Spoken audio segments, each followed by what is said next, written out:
Bismillahirrahmanirrahim. Assalamualaikum warahmatullahi wabarakatuh.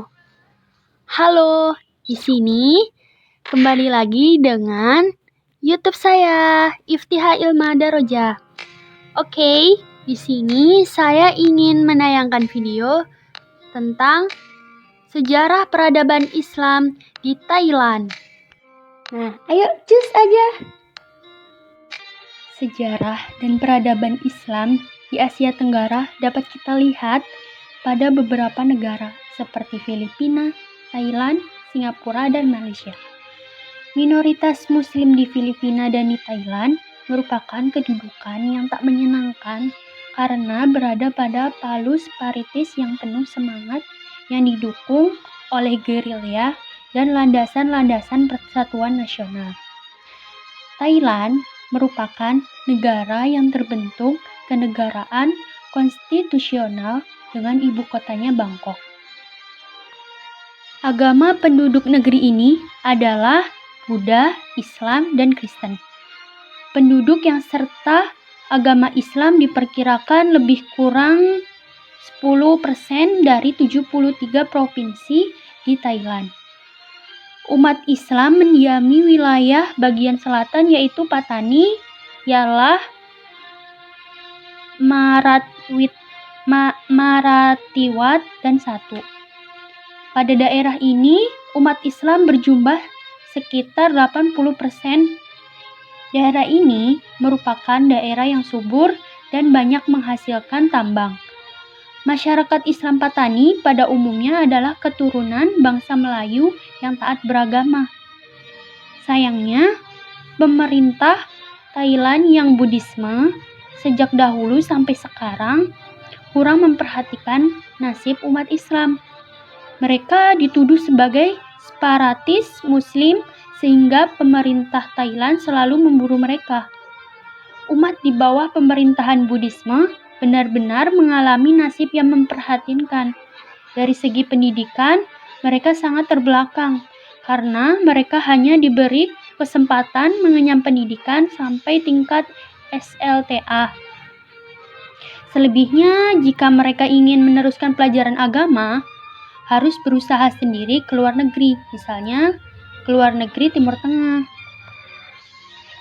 Adapun agama Islam datang di Thailand itu pada abad 10 Masehi, dibawa oleh pedagang-pedagang Arab dan Hindustan. Umat Islam Thailand bertempat tinggal di Bangkok Noi atau Bangkok Kecil dengan izin raja. Karena mereka tidak suka hidup bersama penduduk asli yang masih memelihara babi. Bangsa Thailand juga menyebut umat Islam yaitu Kek Islam. Di Bangkok Noi, umat Islam mendirikan Masjid Agung yang pertama kali dibangun di Thailand.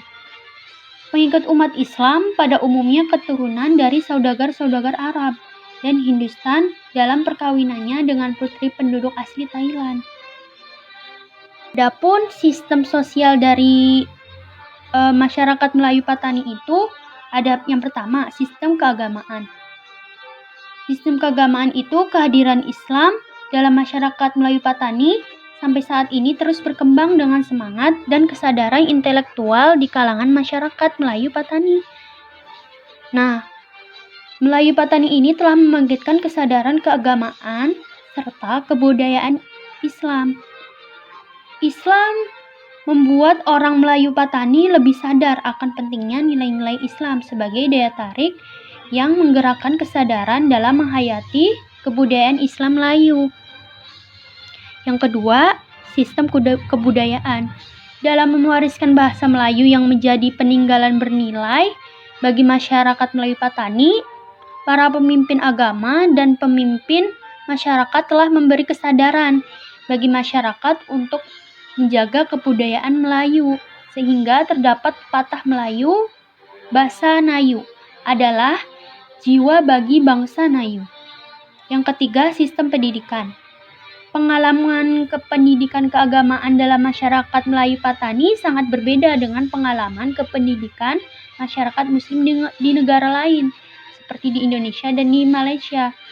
Jika sistem kependidikan agama dan sekolah sekuler di Indonesia dan Malaysia adalah bersifat dualistik, nah, manakala di Muang Thai Selatan ini sifatnya lebih kontradiktif.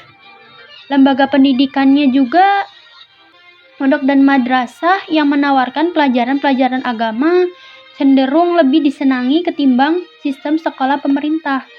Masyarakat Melayu Patani merasa lebih at home dengan pondok dan madrasah dikarenakan bahwa bahasa Melayu itu digunakan.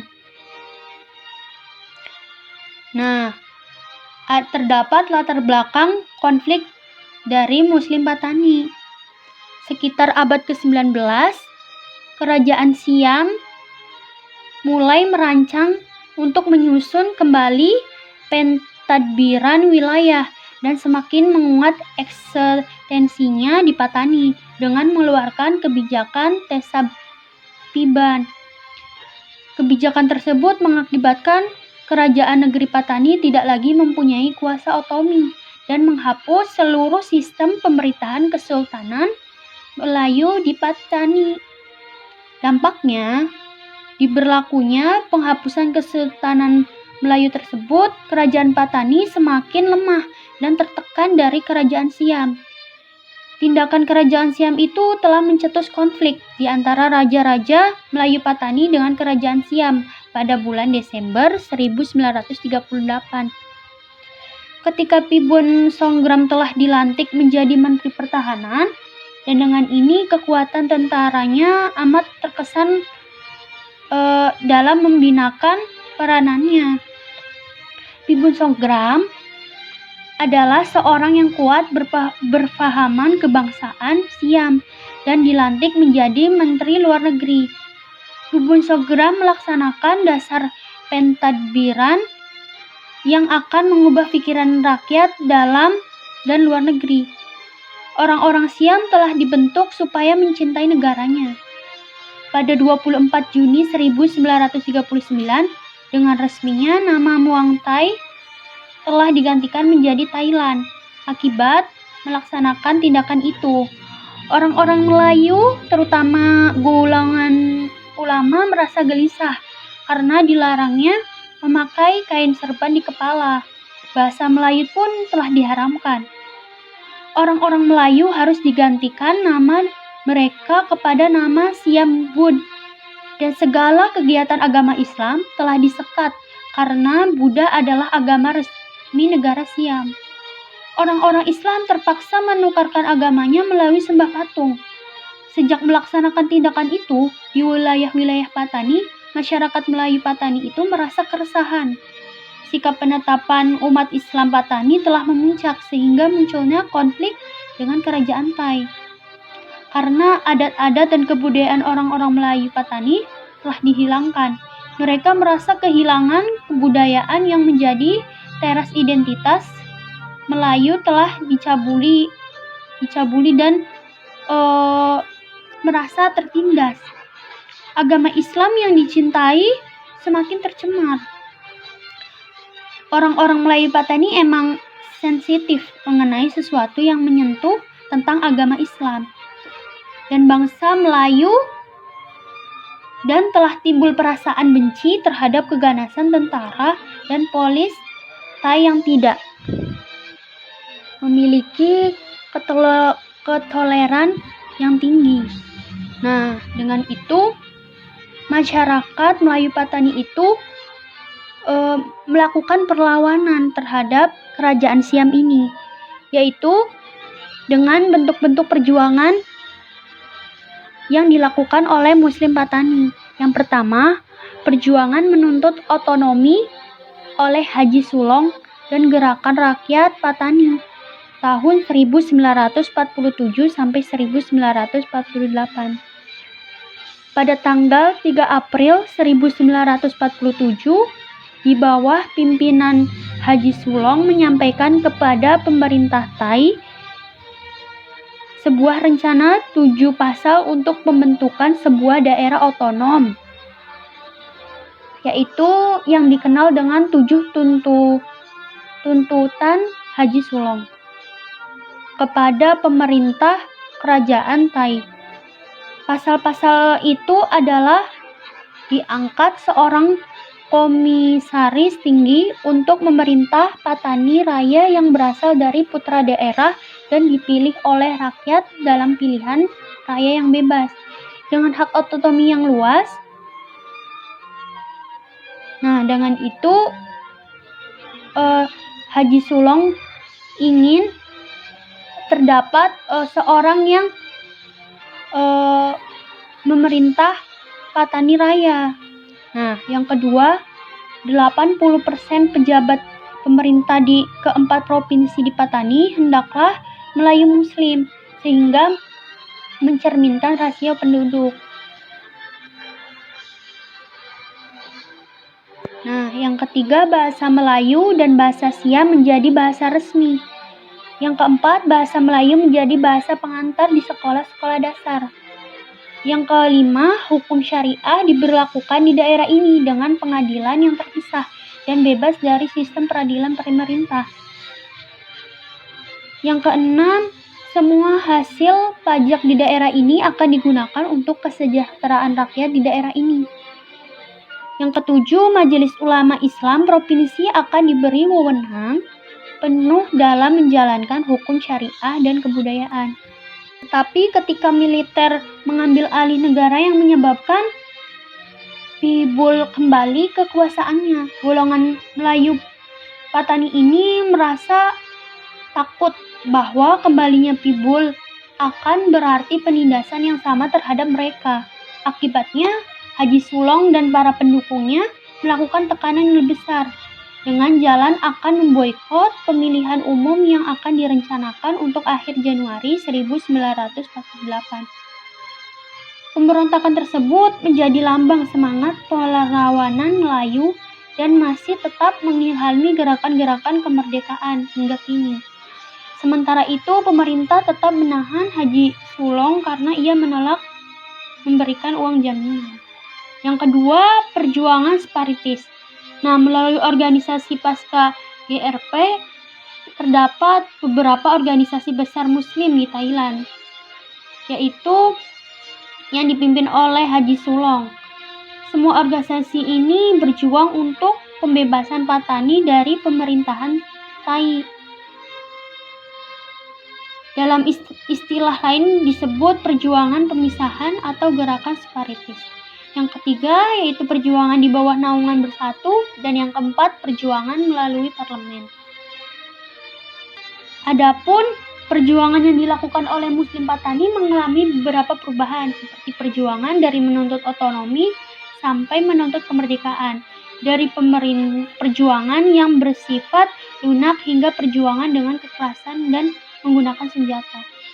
Perjuangan tersebut mengalami pasang surut dan mendapat berbagai tantangan, baik tantangan dari pihak luar seperti pemerintah Thai maupun tantangan dari dalam seperti adanya pengkhianat dalam perjuangan dan kurangnya dukungan dari sebagian masyarakat Muslim Patani.